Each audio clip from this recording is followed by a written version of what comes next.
देश सहित हिमाचल प्रदेश में भी किसानों को आत्मनिर्भर बनाने और उनकी आय दोगुना करने की दिशा में प्रयास हो रहे हैं। सिरमौर जिले में भी किसानों की आर्थिकी सुदृढ़ करने को लेकर काम चल रहा है। इसी उद्देश्य से भू संरक्षण विभाग द्वारा राजगढ़ विकास खंड के लहारब गांव के लिए सौर उठाऊ सिंचाई योजना तैयार की गई है, जिससे कृषि पैदावार बढ़ाने में काफी मदद मिल रही है। सिंचाई की बेहतर सुविधा मिलने से क्षेत्र के किसान अब नकदी फसलों जैसे लहसुन, टमाटर, मटर, शिमला मिर्च के अलावा फूलों की खेती कर रहे हैं। किसानों के अनुसार पहले पानी की कमी से उन्हें खेतीबाड़ी में परेशानी होती थी, लेकिन अब सौर उठाऊ सिंचाई योजना उनके लिए मददगार बन रही है।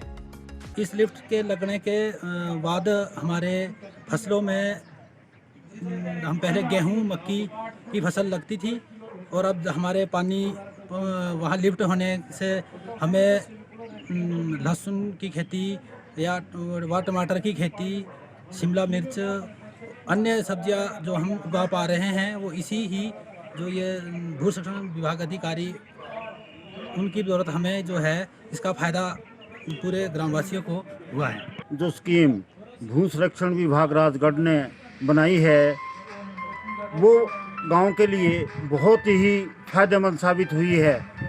इससे लोगों का बहुत फ़ायदा हो रहा है। नकदी फसलें जैसे टमाटर, शिमला मिर्च, गोभी, लहसुन आदि बेमौसमी सब्जियां लगा रहे हैं लोग, और इससे बहुत फ़ायदा हो रहा है। पहले लोग जो है वो गेहूं और मक्की लगाते थे, अब सारे नौजवान जो है इससे फ़ायदा ले रहे हैं। क्षेत्र के उपमंडलीय भू संरक्षण अधिकारी चंद्रशेखर शर्मा के अनुसार सिंचाई सुविधा मिलने से लहारब गांव के किसान अपनी आय दोगुना करने के साथ साथ आत्मनिर्भर हो रहे हैं। उन्होंने कहा कि सरकार द्वारा चलाई जा रही कल्याणकारी योजनाओं का लाभ किसानों को मिले, इसके लिए विभाग प्रयासरत है। इस योजना के बनने के पश्चात लगभग 50 बीघा भूमि जो है वो सिंचाई के अंतर्गत आ चुकी है और किसान अब उसमें जो पिछला टमाटर का सीजन था उसमें प्रत्येक किसान ने लगभग 50,000 रुपये की आय अर्जित की है टमाटर बेच करके।